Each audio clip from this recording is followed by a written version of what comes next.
سلامونه او نیکې هیلې دوستانو، خدای دې وکړي چې روغ جوړ وئ. دوستانو، په دې درس کې به موږ د فیصدي په اړه په پوره تفصیل سره زده کړه وکړو، او دا د مختلفو هغه حقیقي مثالونو سره چې موږ روزانه ژوند کې ورسره مخ کیږو د هغې په وسیله باندې به روښانه کړو. فیصدي معلومول لکه موږ ته ډېر کارېږي. فیصدي معلومول یا فیصدي راکول شوي یوه برخه یې معلومول، یا هم فیصدي کله موږ جمع کوو منفي کوو، لکه چاته تخفیف ورکوو یا مالیه پرې ور اضافه کوو، او دا ډول د فیصدي پرتله. لومړی به زه راشم چې فیصدي وایي څه ته. فیصدي ګوره دا دوه کلمې دي، فی صد. فی په عربي کې وایي په، صد سل، یعنی فارسي کلمه دلته. فیصد یعنی په سلو کې. په انګلیسي کې هم همداسې پرسنټیج. په سنټ یعنی سنټ هم د لاتیني ژبه ده، نو پرسنټ یعنی په سلو کې.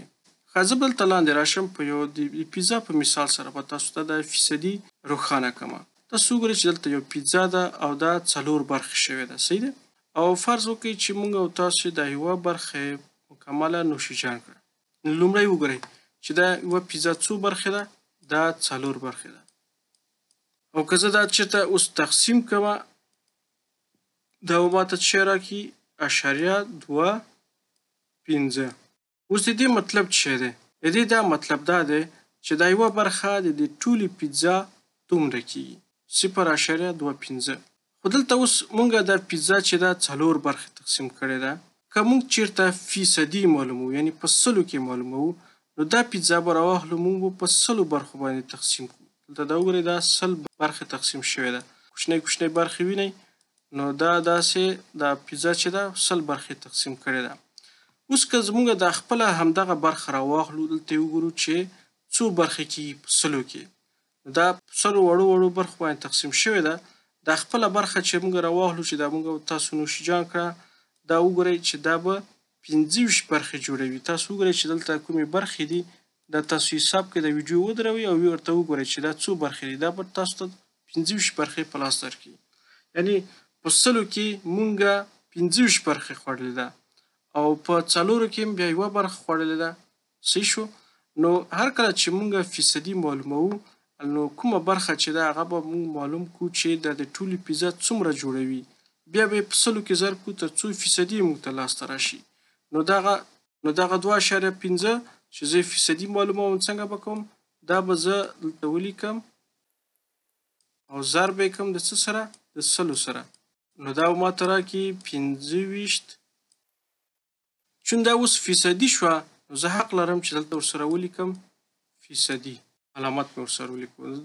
نو امید چې په دې مثال تاسو پوه شوي وئ. راځم دلته اوس بره دا نور مثالونه هم توضیح کوم.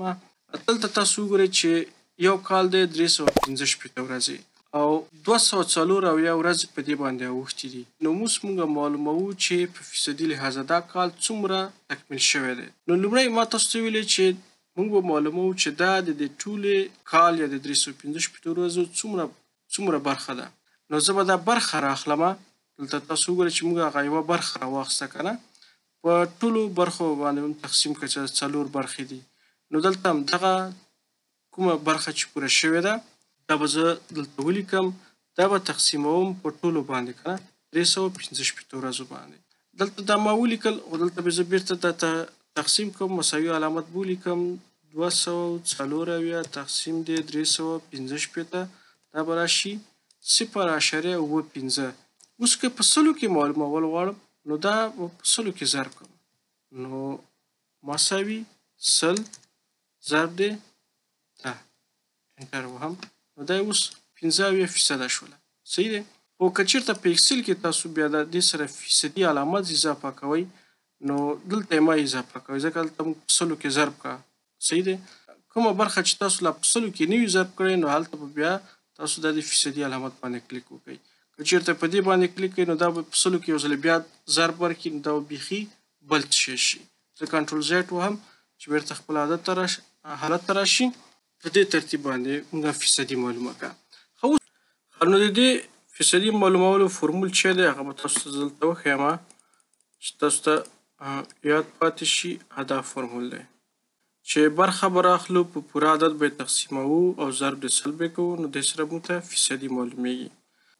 اوس بل مثال دی چې په دې کې موږ غواړو چې دلته وګورئ موږ ته فیصدي راکړې ده، خو غواړو چې موږ دې نه برخه معلومه کړو. پوره عدد هم شته دی. یعنې دا مثال داسې دی چې دا کال 15% تکمیل شوی دی. نو اوس موږ ته پکار ده چې دا معلوم کړو چې د 15% څو ورځې راځي، څونه ورځې وتلي دي د دې پوره کال. نو اوس تاسو وګورئ چې دلته موږ ته برخه پکار ده، موږ ته فیصدي راکړل شوې ده. لکه دلته چې یوه برخه موږ ته راکړل شوې خو فیصدي موږ سره نه وه، موږ ته فیصدي پکار وه.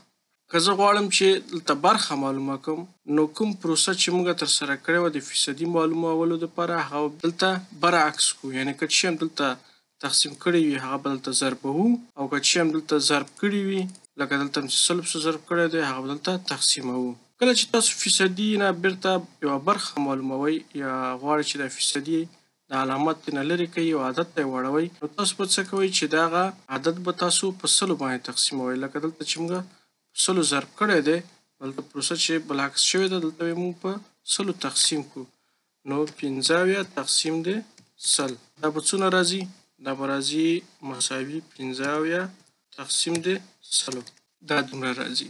نو دا اوس موږ ته د 100 کې هغه برخه په لاس راغله. او زه غواړم چې پوره عدد کې زه معلومه کړم، یعنې 365 کې به څه کېږي. نو زه باید دا د دې سره ضرب کړم. دلته مو تقسیم کړی، دلته به یې ضربوم بالعکس. 365 دا به زه ضربوم د څه سره؟ د 0.85 سره. دا به ماته څه شی په لاس راکړي؟ 365 ضرب د 0.85 دا ماته دا 273. که دا اشاریه لږ وړاندې بوزم نو دا به 204 شي. بالکل دا عدد. نو مونږه برخه اوس څه شی ده؟ لیکلی شو چې دا 204. اوس به راشو د فیصدي جمع او منفي ته. اوس فرض مثال یو مشتری راغی زموږ نه د 3000 روپیو سودا واخیسته او موږ غواړو چې ده ته 8% تخفیف ورکړو. د ډېره سودا اخیستې ده، نو دا به څنګه کوو؟ خو دلته موږ سره فیصدي شته او مکمل عدد او یا پوره عدد موږ سره شته. نو عین طریقه لکه دلته ده، دلته به یو منفي محاسبه هم ورسره کوو چې څو د فیصدي ترې کمه کړو. د دې دپاره به موږ څه کوو؟ د 3000 نه چې 8% موږ منفي کوو، لومړی خو موږ غواړو چې دا 3000 ولیکو او د دې نه منفي څه شی کړو؟ د 3000 8%. د 3000 ګوره د 3000 8%. نو بیا دلته پرانتیز مې شروع کړو، 3000 به ولیکم د دې 8%. نو د 8% چې زه عدد ته اړوم دغه فیصدي علامت یې نه لرې کوم، څه به کوم؟ موږ دلته ولوستل چې هغه به زه په 100 تقسیموم او د پوره عدد سره به ضربوم. دلته وګوره موږ ضرب کړی دی.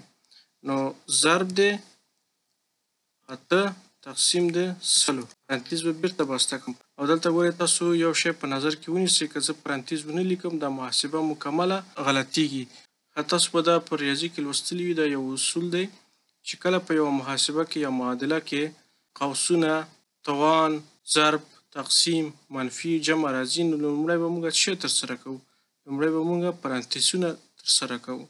ځکه ما دا پرانتیز کې رابند کړل تر څو دا د تقسیم او د ضرب عملیه ترسره شي. لومړی دلته زه چې مساوي علامت ورکړم نو دا به ترسره شي.